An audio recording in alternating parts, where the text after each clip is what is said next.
Europe Direct Curacao é um centro de informação eigenlijk que está estabelecido na Curaçao em cooperação com a Câmara van Koophandel. Ele foi estabelecido em 2021 e foi fundado financiado por a União Europeia e o qual nos ajuda a prover informação na comunidade de Curaçao, mas também na região tocante tópico de EU e prioridade na União Europeia.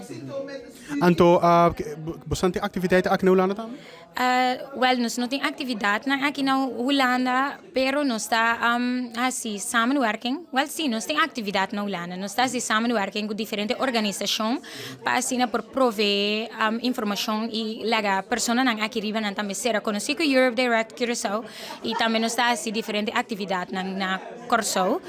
Por exemplo, de uma atividade que nós está assim, aqui na Hulanda, tá, que nós está assim, samenwerking com a Stichting Okan.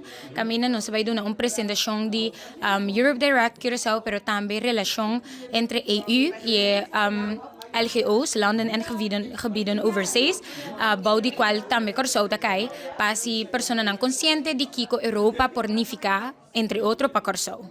Warga bastante promoviendo também elekshon e Parlamento. Correcto, nós promovemos para a pessoa não vai votar, para sobre isso que é importante. Nós também temos de efeito eigenlijk de União Europeia, mas também Curaçao tem diferentes benefícios de relação com a antiga União Europeia, pois nós estamos promovendo para a pessoa não de Curaçao e também a região, dus landen en gebieden overseas, dus Aruba, Bonaire, Curaçao, Sint Maarten, Saba, Sint Eustatius, para não vai votar.